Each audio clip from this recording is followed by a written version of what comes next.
The email address, lrushbo@eibnet.com. Okay, I looked it up, and our caller from Singer Island was right.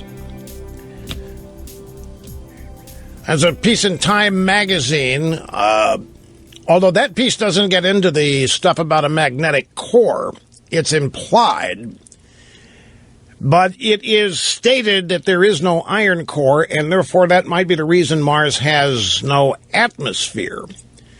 But from whatever I was able to put together on the fly here during the break, Mars does not have a good magnetic field, and it's debatable if it has an iron core. It's not conclusive, and it makes sense. I mean, how could anybody really know?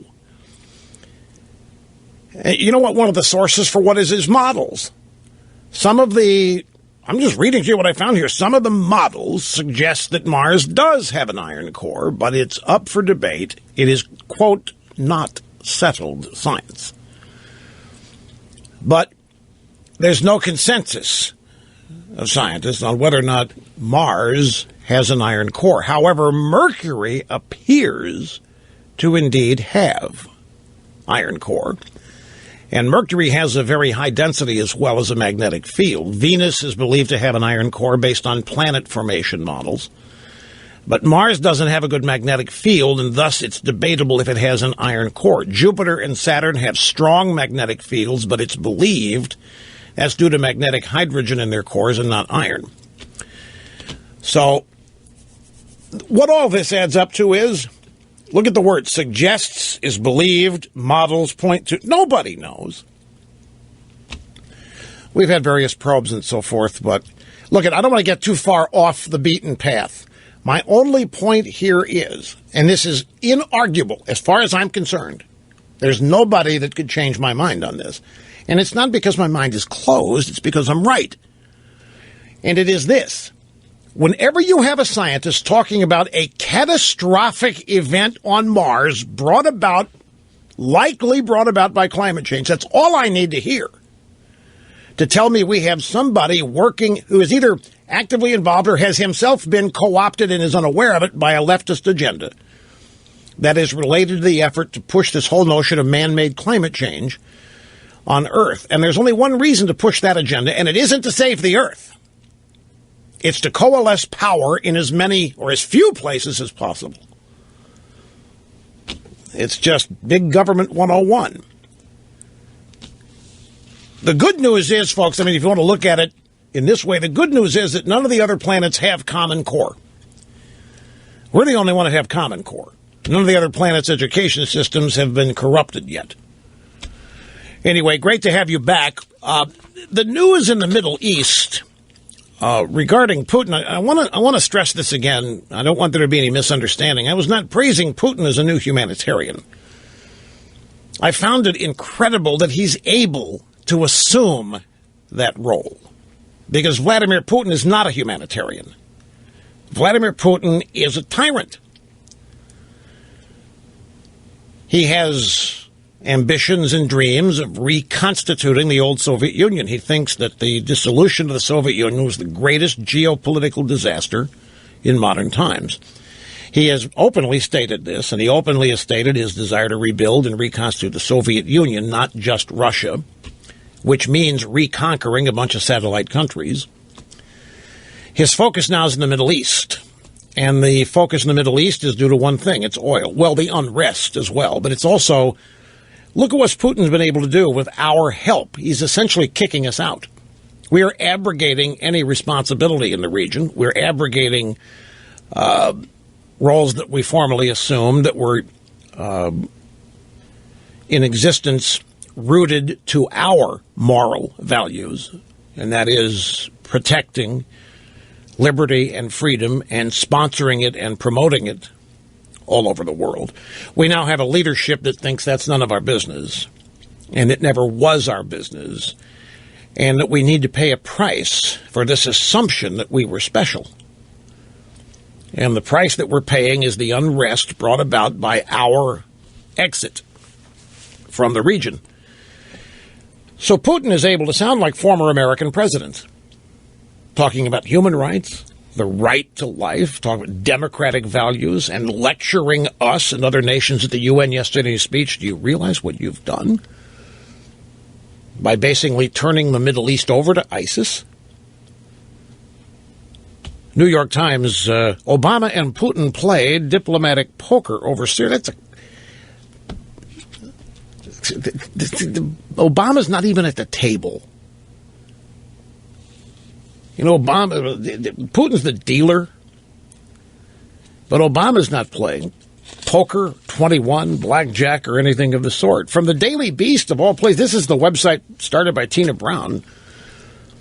After 4 years of failure in Syria, Obama looks to Russia and Iran for help. This is from a website sympathetic to Obama from the first day Obama came on the scene. When President Obama spoke to the UN yesterday, he opened the door wide to cooperation with Iran and Russia in an effort to end the Syrian civil war that has shattered the Middle East, spawned ferocious new terrorist forces, and driven millions toward the frontiers of Europe to seek safety.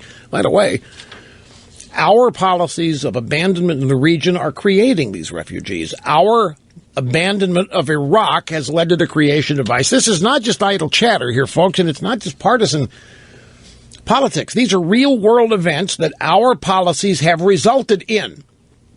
ISIS is a direct reaction to the U.S. reducing its presence in the region, particularly in Iraq. Benghazi, that whole thing with Benghazi was in some convoluted way related to Syria. And Obama's been all over the place in Syria in terms of who we support and who we don't support. Putin has come in to fill that vacuum as well. Obama thinks that Assad has to go. Putin said, oh, no. The only way this thing gets stabilized if he stays as my ally. So here's Putin making new allied arrangements with Syria and with Iran. And you cannot take oil out of that equation. Here is Putin trying to get his hands. You know, he already controls the flow of natural gas into Europe through pipelines. Putin single-handedly has the ability to turn off the flow of natural gas into the UK, for example, into the European Union. He's making moves now to similarly conquer, if you will, the Middle Eastern oil supplies that are currently held by Iran. But the thing that this Daily Beast story doesn't quite get right, Obama's failures in the Middle East go back much longer than 4 years. It was Obama's beloved Arab Spring back in the December 2010 era that started the civil war in Syria in the first place. Our fingerprints are all over this so-called Syrian civil war because we were sponsoring this great Arab Spring. What were we told the Arab Spring was? An uprising of democracy throughout the Middle East by citizens who had been under jackbooted thugs for who knows how long, and it was the exact opposite. The Arab Spring was the rising of militant Islamic governments and organizations. Start with the Muslim Brotherhood. Now, Obama has caved again, and nobody seems outraged about this. And that's understandable, too. I find it a risk to even talk about this stuff on the radio. I don't know how many people are interested in this anymore. What with the excitement going on in the presidential race, all this stuff in the Middle East, people don't think it's going to touch us. Who cares? The only thing they care about there in the Middle East, to any extent, maybe the Iran nuclear deal, and that's a done deal as well. But Well, it is all related, which is why I'm taking the time to explain the latest machinations of it. It is all related, and this migration of all these so-called refugees is huge and holds terrific lessons for us. It's a precursor. It's a little look, if you will, at the future, perhaps, in this country. There are other stories in the stack today. NBC News, Obama at United Nations, we must stamp out apocalyptic cult ISIS. Obama it's a strange thing with this guy. He's gone now for even refusing to call Muslim extremists terrorists. He won't even call ISIS terrorists. He calls some highly devout Muslim extremists a cult, but he will not call them terrorists. Now, ISIS is an apocalyptic cult, but the one word he will not use about anybody if they happen to have any ties whatsoever to Islam is the word terrorist or terrorism. And then he quickly walked it back. Turns out that it is ignorant. It's ignorant for non-Muslims to equate Muslims with terrorism. That's his point. It's stupid. Any of you who equate Muslims with terrorism are bigots and short-sighted, and you don't understand what you're talking about.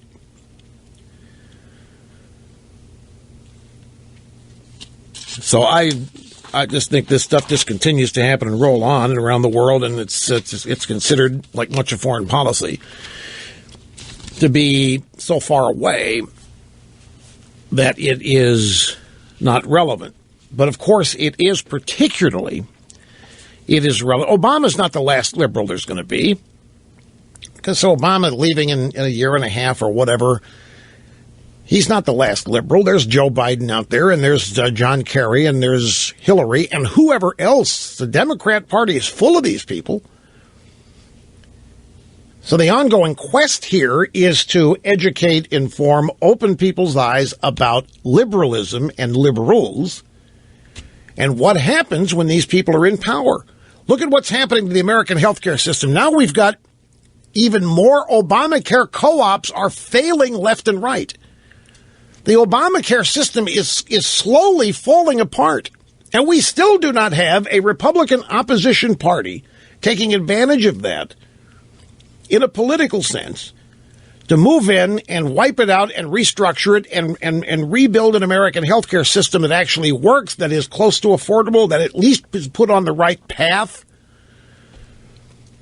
There's destruction all over this country. There's economic malaise. There is an overall decline in the country that the vast majority of the American people sense. It's reflected in polling data. There's one reason for it. Who are the people responsible for this? You can't say it's the Republicans. They haven't stood up for anything.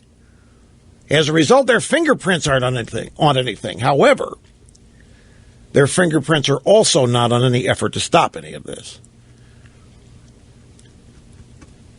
I'll tell you what codified this for me, folks.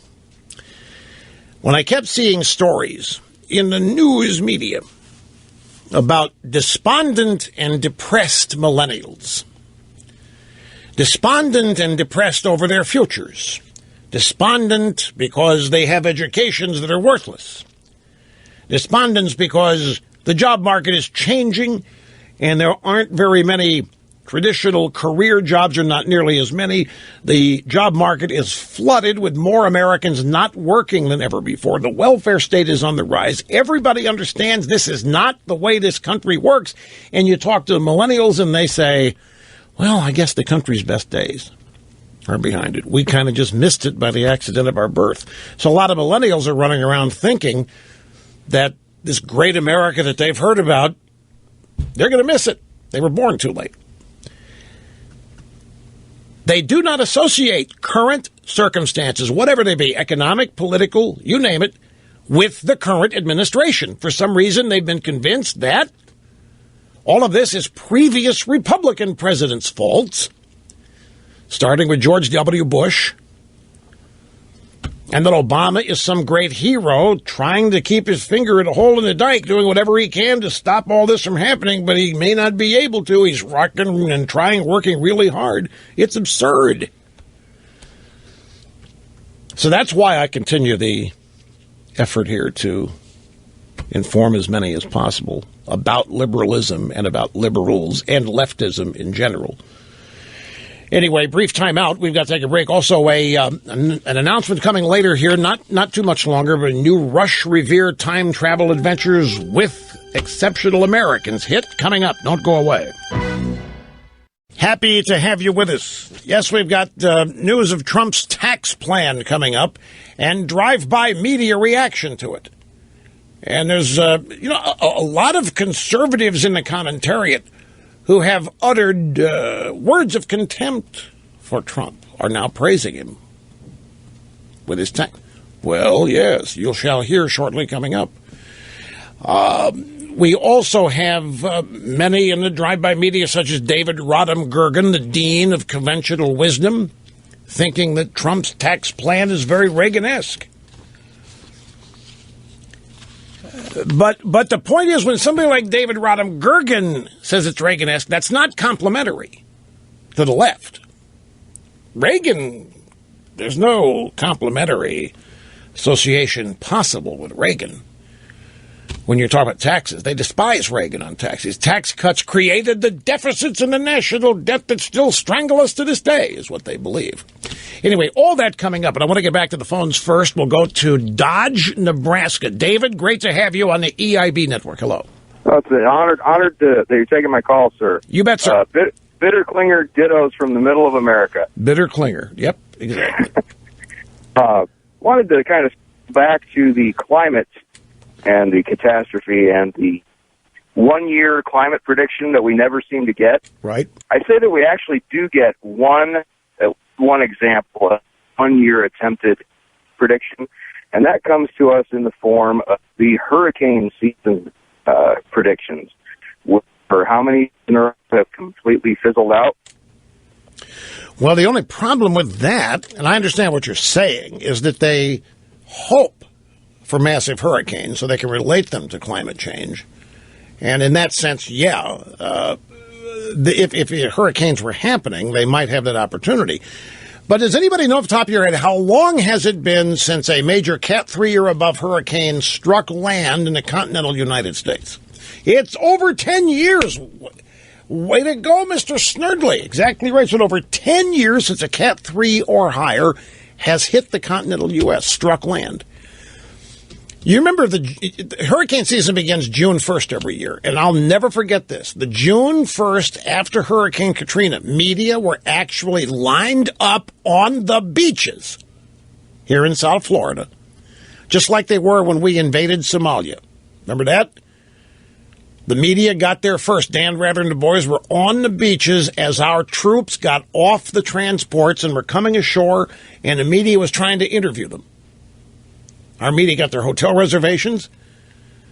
They confirmed them with their American Express cards, and they were waiting for us when we arrived. The media was on the beach with their cameras trained on the ocean horizon. There were no hurricanes.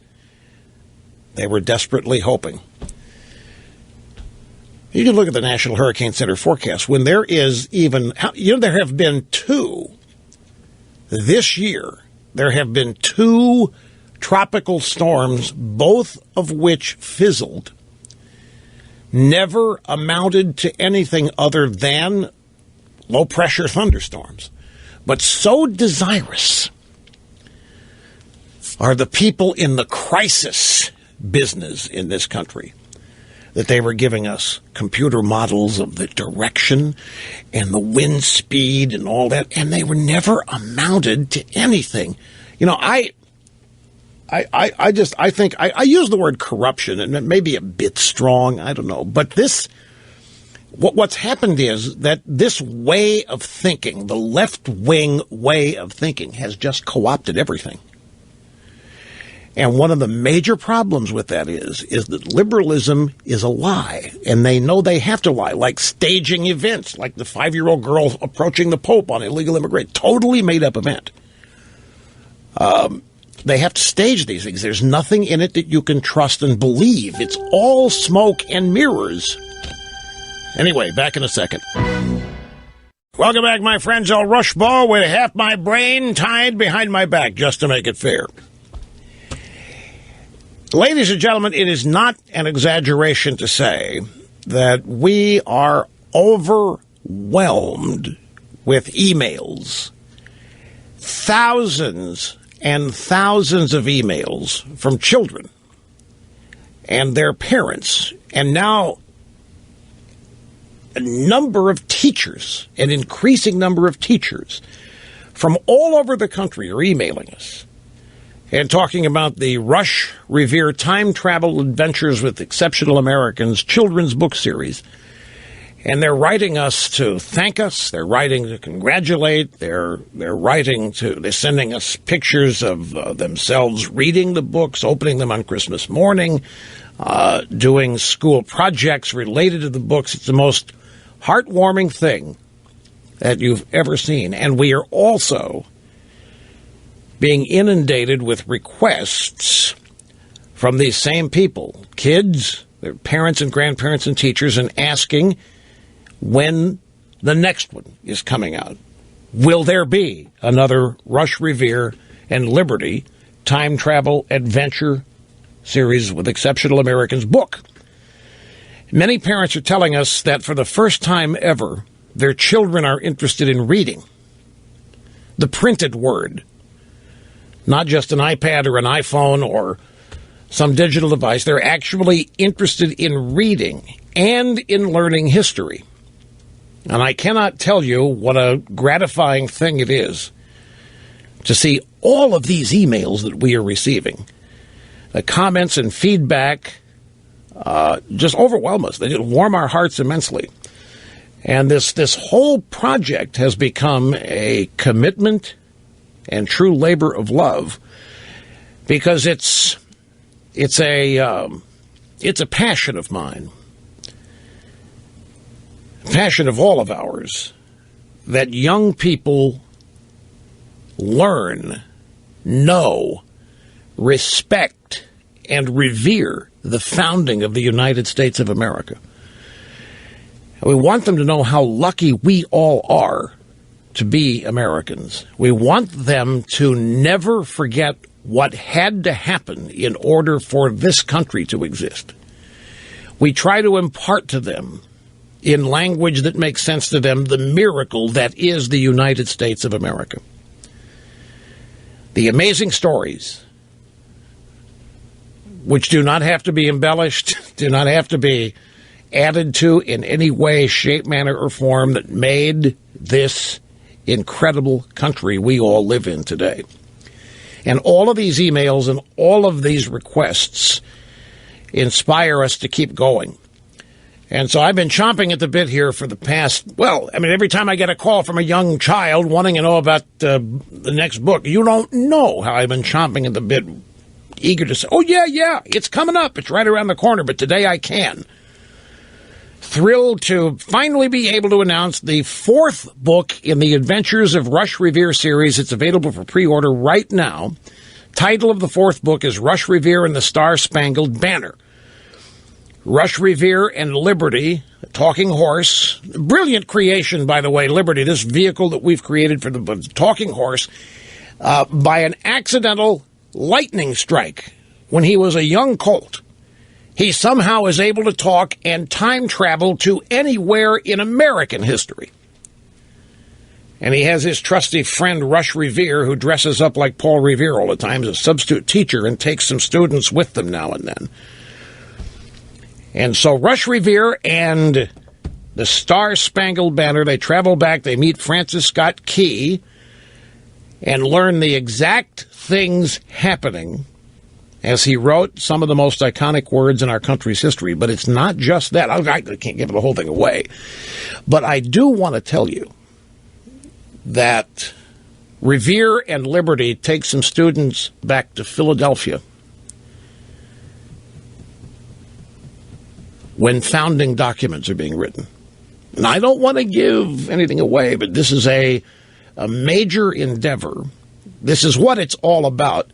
To construct this for 10 and 13-year-olds, that's the primary target reader. We're finding adults that are telling us that they're learning things they weren't taught as they read these books. The Francis Scott Key Star-Spangled Banner circumstance is woven nicely with modern-day events in Washington, D.C., travels to the National Archives. It's just, folks, I have to tell you, even though I wrote today, it's a tour de force. That is just, it's a pleasure to be involved in the project here and to have it be so warmly received by people. It's heartfelt, it's patriotic, and as I say, I can't give away too much of this here. But there's a field trip to Washington, National Archives. We're finding children even younger than 8 to 10, 13 that are getting into the books as well and enjoying them. So for more information, or visit RushRevere.com, or you can pre-order directly at Amazon, Barnes & Noble, Books A Million, maybe even iBooks. Not sure. Title again is Rush Revere and a Star-Spangled Banner. Goes on sale a month from today, or sometime toward the end of October, roughly a month from today. But the pre-order is here today, and I've been just chomping at the bit, wanting to tell you, because the adventure series rolls on, folks. And all the thousands of you who've been asking, is there going to be another one, Mr. Limbaugh? Is there going to be? There is, and it's soon to be in your hands. Now back to the phones. This is Taylor, Northeast Maryland. Great to have you. I'm glad you waited, and welcome to the program. Hi. Hey, Rush. It's a great honor. Thank you, sir. So, quick question in regards to Trump's tax plan. Up until this point, Trump has been my guy through and through. However, when he released his tax plan, I feel in this country there's a huge lack of motivation, or just call it laziness, to be successful. And by his giving a 0% tax rate to those that make $25,000 for single or $50,000 for a married couple, how is that going to motivate people to get out there and do better for themselves? Well, I had the same thought yesterday. I didn't voice it in the same words that you have here, but I had the same. A zero tax rate to me is, I don't know, self-defeating. I think what a 0% tax rate is, sad to say, is pandering. What is happening with tax policy? It seems no matter who comes up with a tax plan, no matter who talks about it, it seems that there are some requirements that you must say. And one of the things you must say is you're going to soak the rich. No matter who you are, Republican, Democrat, Martian, you have to let people know the rich are not going to get away in your plan, as though they ever do. And the next thing you have to do is to acknowledge that there are some really, really decent, hard-working, wonderful Americans getting shafted every day, and they're going to be rewarded by not having to pay it. Well, the fact is that already happens. I forget the precise stat, but I believe that it's close to 50% of Americans, I don't know if it's 50% of working or just 50% of the whole population, don't pay any income tax. Now, they pay payroll tax, Social Security, and all that, but no income tax. And I've always believed that there ought to be some skin in the game for whatever reason. In your case, to inspire work and achievement to escape various income levels. Because Trump's got some advantages of the tax plan. I mean, no question, these rates at 10, 20, 30, 40, whatever. I mean, 30 being the top. I mean, that's quite motivating to go ahead and go out there and earn dollars if you get to keep 70 cents every dollar you earn, as opposed to now in many states, you get to keep 49 or 45 cents of what you earn. The rest of it goes to various state and federal agencies and taxing authorities and so forth. Let me take a brief time out. We'll come back and get into the audio sound bites of the Trump tax plan, so people's reaction to it, and we will mix ours in with all of that. Sit tight. We're coming right back. Talent on loan from God. El Rushmo using it wisely here on the EIB network. All right, let's go to the audio sound bites here. We have a montage of the media commentariat comparing Trump's tax plan to Ronaldus Magnus. Now, I don't want to say anything, folks, but we did that here on this program yesterday in great detail.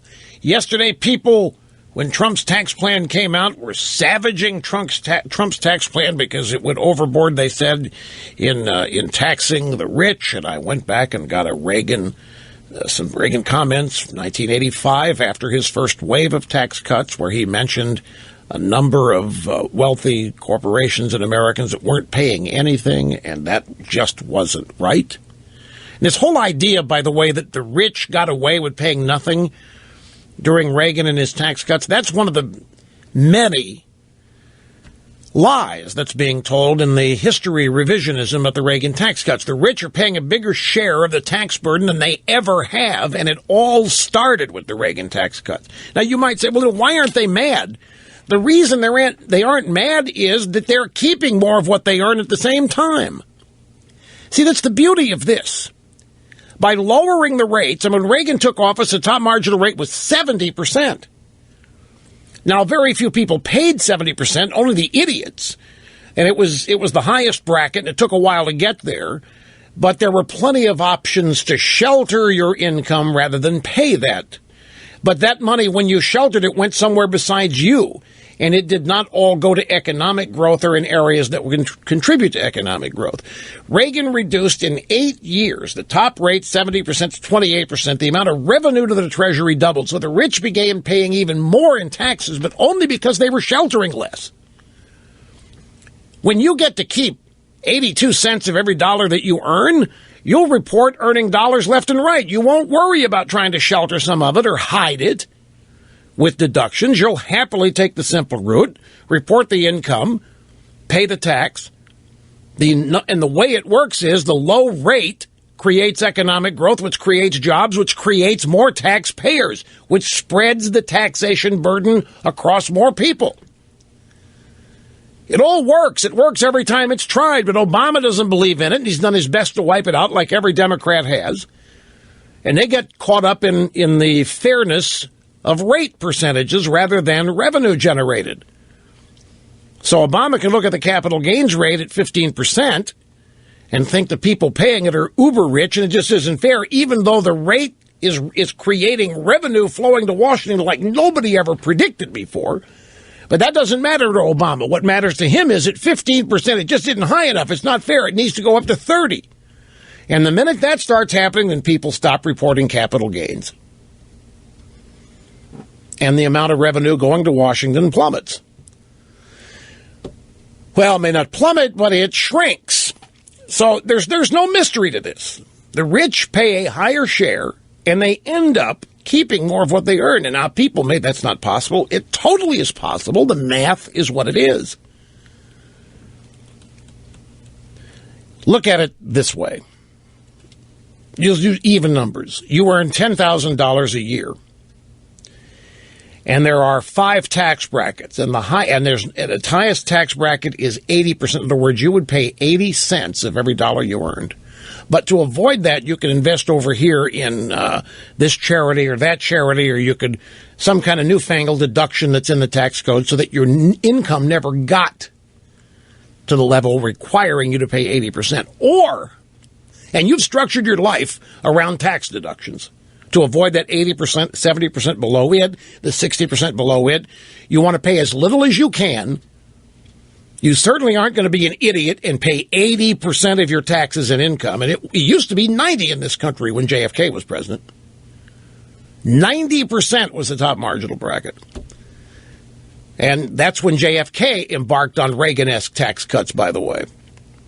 Or somebody comes to you and says, you know what, we're going to lower your tax rate. There's just going to be one that'll affect you, and it's 25%. Wait, you're telling me that I'm only going to pay $2,500 on this $10,000 I've earned? That's exactly right. And the guy's going to say, I'll do that every day of the year. Now, you're going to lose your deductions.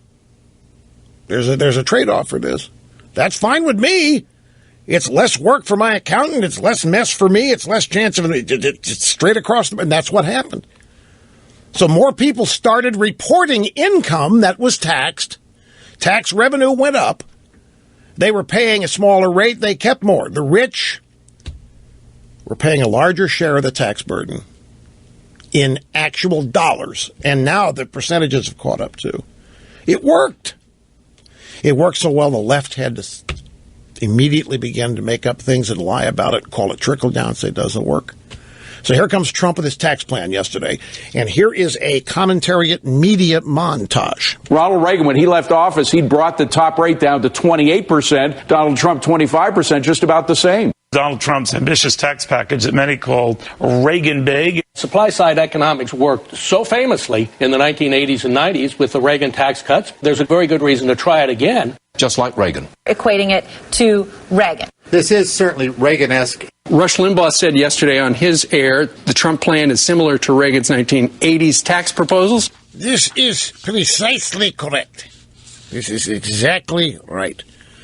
And later on Fox, this is America's Newsroom, Bill Hemmer this morning talking with Neil Cavuto about Trump's tax plan. Rush Limbaugh was on that last point. If you're not paying taxes, what's the incentive to work harder or make more money? He raises a point here because we've got such big entitlement issues and other spending issues that we all have a seat at this table. We all pay for a seat at this table, various rates. To establish when you went through those four rates that one of them is 0% sends a signal now that we're going to put the burden on half the taxpayers of this country to carry the whole load. And that's a problem. So that was, I forgot to set it up properly, but that was a discussion of the 0% rate that is in Trump's plan. And folks, I think that's in there. This is the first sign of the presence of consultants in the Trump campaign to me. Because this is structured in such a way as to approach taxation the way we always have, and we simply can't get out of this box. It's got two ingredients. The middle class is forever savaged, put upon, taken for granted, never respected. You pay nothing. We love you. We are your champion. And the rich over here, they're getting away scot-free, we're going to soak them. Those two elements seem to be present in almost any, other than the fair tax and so, but I'm talking about whenever there's a tax reform plan, those two things politically are required, at least in consultancy 101, if you ask me. And there's more where all of this came from. Bill Kristol and David Rodham-Gergen praising the Trump tax plan. Other things as well, too, folks. You hang in there, be tough, because we gonna be right back.